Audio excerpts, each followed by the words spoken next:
Neste vídeo nós vamos continuar o nosso estudo sobre o Sermão da Montanha. No vídeo anterior nós estudamos as 3 primeiras partes no capítulo 5 e neste capítulo 6, vamos estudar mais 2 partes. Seja bem-vindo no nosso canal e se você ainda não é inscrito, faça sua inscrição e dá um toque no sininho. Assim, sempre quando eu disponibilizo um novo vídeo, você já é avisado. Aproveite, deixa seu joinha aí, seu likezinho para motivar o professor. Faça seu comentário, todos os comentários são respondidos. E nos ajude na divulgação do nosso trabalho, que tem como objetivo primordial o ensino da poderosa Palavra de Deus.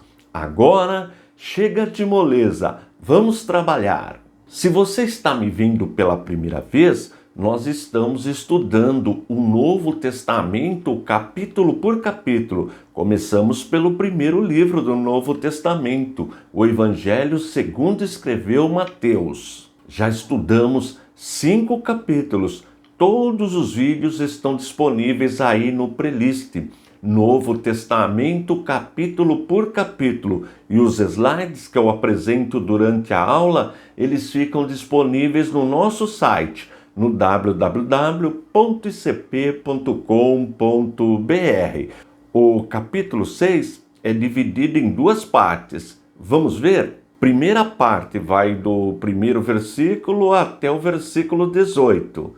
Tema, continuação do Sermão da Montanha, esmolas, oração, jejum. A segunda parte vai do versículo 19 até o versículo 34, que é o último versículo deste capítulo, capítulo 6. Tema, o tesouro no céu, o olho puro, os 2 senhores, a ansiosa solicitude pela nossa vida. Vamos para a leitura dos 4 primeiros versículos. Evitem praticar as suas obras de justiça diante dos outros para serem vistos por eles, porque, sendo assim, vocês já não terão nenhuma recompensa junto do Pai de vocês que está nos céus. Quando, pois, você der esmola, não fique tocando trombeta nas sinagogas e nas ruas, como fazem os hipócritas para serem elogiados pelos outros. Em verdade, lhes digo que eles já receberam a sua recompensa. Mas, ao dar esmola, que a sua mão esquerda ignore o que a mão direita está fazendo, para que a sua esmola fique em secreto, e o seu Pai que vê em secreto lhe dará a recompensa. Jesus está nos ensinando sobre a justiça que era representada pela prática externa da religiosidade judaica e era dividida em 3 partes principais: esmolas, oração e jejum. Ocorre que os religiosos da época de Jesus estavam praticando esta religiosidade externa, mas com o objetivo de ostentação. E esta ostentação espiritual Jesus condena, diz que é pecado. Infelizmente, isto ocorre ainda nos nossos dias, a ostentação espiritual. As pessoas praticam muitas vezes a religiosidade, ou seja, a prática da esmola, da oração, de jejum, para serem vistos pelos homens, para receberem elogios. E este tipo de comportamento é condenado por Jesus. Jesus chama, classifica como pecado. Claro que nós não podemos generalizar, mas, como eu disse, infelizmente, esse comportamento é visto nos nossos dias. Nós, cristãos, temos o dever de colocar em prática a nossa religiosidade, ajudar as pessoas necessitadas, mas precisamos tomar cuidado com a hipocrisia. E o que é a hipocrisia? É quando a pessoa está fazendo aquilo como se fosse um ator, só externamente.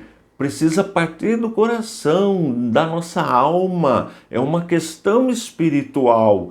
Daí não ser necessário ficar fazendo em público, demonstrando.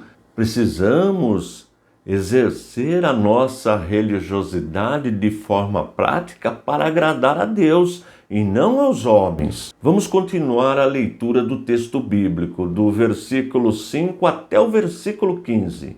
E, quando orarem, não sejam como os hipócritas que gostam de orar em pé nas sinagogas e nos cantos das praças para serem vistos pelos outros. Em verdade lhes digo que eles já receberam a sua recompensa. Mas, ao orar, entre no seu quarto e, fechada a porta, ore ao seu Pai que está em secreto. E o seu Pai que vê em secreto lhe dará a recompensa. E, orando, não usem vãs repetições como os gentios, porque eles pensam que por muito falar serão ouvidos. Não sejam, portanto, como eles, porque o Pai de vocês sabe o que vocês precisam, antes mesmo de lhe pedirem. Portanto, orem assim: Pai nosso que estás nos céus, santificado seja o teu nome, venha o teu reino, seja feita a tua vontade, assim na terra como no céu. O pão nosso de cada dia nos dá hoje, e perdoa-nos as nossas dívidas, assim como nós também perdoamos aos nossos devedores. E não nos deixes cair em tentação, mas livra-nos do mal, pois teu é o reino, o poder e a glória para sempre. Amém. Porque, se perdoarem aos outros as ofensas deles, também o Pai de vocês que está no céu perdoará vocês. Se, porém, não perdoarem aos outros as ofensas deles, também o Pai de vocês não perdoará as ofensas de vocês. Jesus não está ensinando que é pecado orar em público. O problema é quando o cristão ora em público só para chamar atenção, para receber algum tipo de glória humana. E neste caso ocorre a hipocrisia humana. Ou seja, o comportamento do cristão é como se fosse um ator. É só aparência, não é aquela pessoa, ela não está em comunhão com Deus. Portanto, Jesus não condena a oração em público, ele condena o espetáculo. Quando o cristão faz isto para agradar os homens, agradar as pessoas que estão ouvindo. É isto que Jesus está nos ensinando. Outro detalhe, Jesus está nos ensinando também que não adianta ficar repetindo as palavras como fazem aqueles que não conhecem a Deus. Não, Deus conhece o nosso pensamento. E Jesus chama de vãs repetições.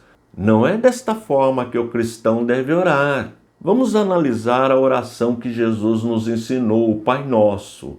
Primeiro, santificado seja o teu nome, o nome de Deus. Isso significa que nós precisamos reconhecer que o nosso Deus é santo, é perfeito. Isto que significa santificado seja o teu nome, glorificado seja o teu nome, exaltado seja o teu nome. Deus é santo e requer o nosso reconhecimento.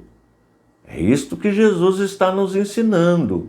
Venha o teu reino, é que nós estamos pedindo que esta santidade, esta vida espiritual seja abrangente na nossa vida. Assim como o reino celestial é um reino santo, sagrado, nós estamos pedindo para que Deus nos dê também. A oração diz que nós devemos pedir isso para as nossas vidas também. E na continuação, assim na terra como no céu, ou seja, nós devemos de pedir para Deus uma vida espiritual plena, para que possamos brilhar, para que possamos transmitir esta vida espiritual para as pessoas, para que as pessoas olhem para nós e vejam realmente que somos de Deus, que somos regenerados. O pão nosso de cada dia significa que nós precisamos também pedir para Deus o nosso alimento físico, porque é Deus que supre as nossas necessidades espirituais e materiais também. Pedir para que Deus perdoe as nossas dívidas, os nossos pecados, as nossas falhas, assim como nós perdoamos também quem nos deve. Nós precisamos sempre perdoar. Perdoar é muito importante. Porque se eu não sei perdoar o meu próximo, como que eu peço para que Deus me perdoe? O perdão faz parte da nossa vida. Precisamos sempre perdoar, inclusive os nossos inimigos também, e pedir para que Deus nos livre do mal. Essa deve ser a nossa oração, nos livrar das tentações, das armadilhas, das ciladas que o nosso adversário sempre está colocando na nossa frente.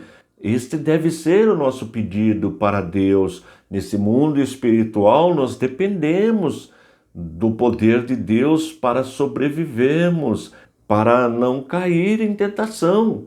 E o poder e a glória sempre será de Deus. Amém, que significa assim seja. Olha que oração maravilhosa, esta oração que Jesus nos ensinou. Vamos ler mais 3 versículos, os 16, o 17 e o 18. Quando vocês jejuarem, não fiquem com aparência triste como os hipócritas, porque desfiguram o rosto a fim de parecer aos outros que estão jejuando. Em verdade, lhes digo que eles já receberam a sua recompensa.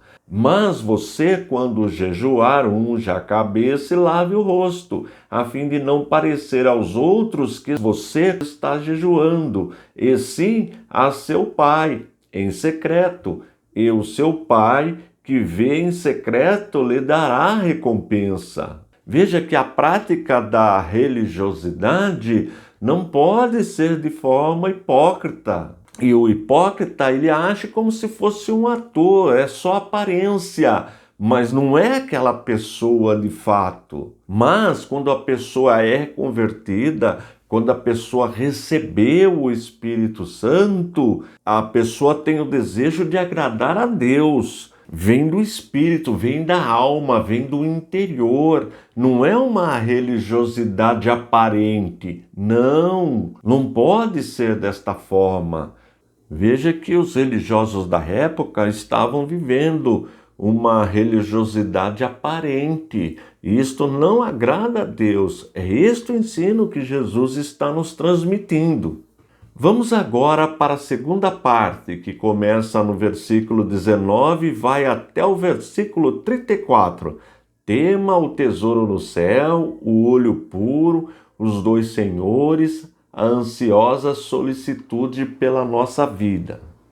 Vamos ler mais 3 versículos, o 19, o 20 e o 21.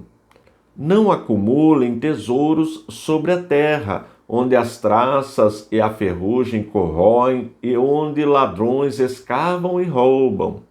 Mas ajuntem tesouros no céu, onde as traças e a ferrugem não corroem e onde ladrões não escavam nem roubam. Porque onde estiver o seu tesouro, ali estará também o seu coração. Claro que Jesus não está falando que é pecado ter bens materiais, ser rico. Lógico que não é isto que Jesus está nos ensinando. Jesus está nos ensinando que essa não deve ser a nossa preocupação, não deve tomar o primeiro lugar em nossas vidas. Não!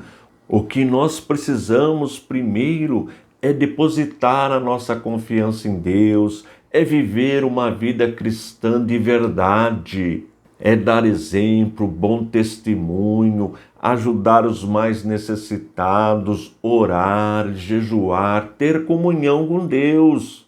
Este é o verdadeiro tesouro que o cristão deve buscar, porque de fato nós sabemos que tudo que nós conquistamos neste mundo de bens materiais ficam aqui.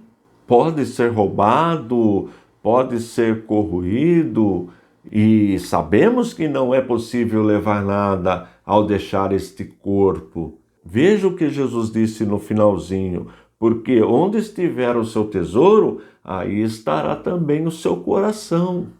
O nosso coração, A nossa alma, o nosso espírito deve estar em comunhão com Deus. Devemos buscar em primeiro lugar as coisas espirituais, porque as coisas materiais são passageiras. Este é o ensino de Jesus.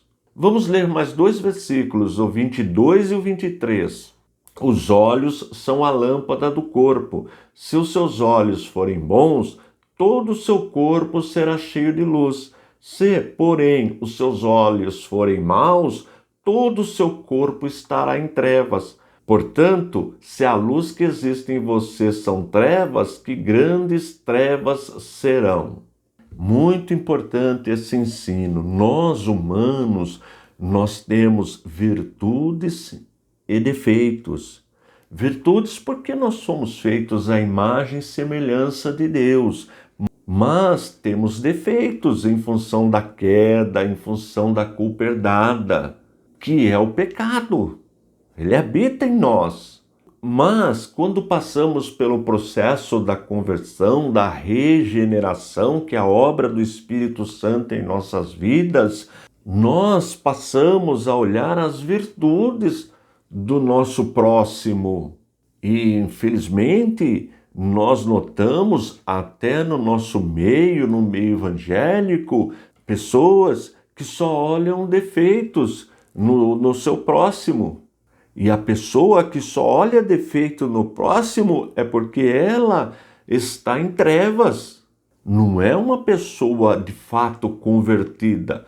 Porque o cristão, quando olha um outro ser humano, ele quer ajudar, ele ama, ele quer que aquela pessoa também conheça esta verdade, que a pessoa seja alcançada pelo Evangelho, que o Espírito Santo convença aquela pessoa também, assim como ela foi convertida. Olhos como lâmpada que enxerga, que tem visão espiritual, mas quem não tem visão espiritual só vê defeitos. E, infelizmente, isso acontece em nossos dias. Este período turbulento que nós estamos atravessando, por exemplo, na questão política, ficou nítido isso daí. Eu mesmo tenho visto na internet líderes religiosos amaldiçoando o seu próximo, só falando de defeitos, não consegue ver nenhum tipo de virtude. É estranho, é o oposto daquilo que Jesus está ensinando. Eu só chego a uma conclusão: os olhos desta pessoa que tem este tipo de comportamento não são bons, não tem luz. A pessoa está nas trevas, não é possível. Claro que não podemos generalizar, mas você sabe do que eu estou falando.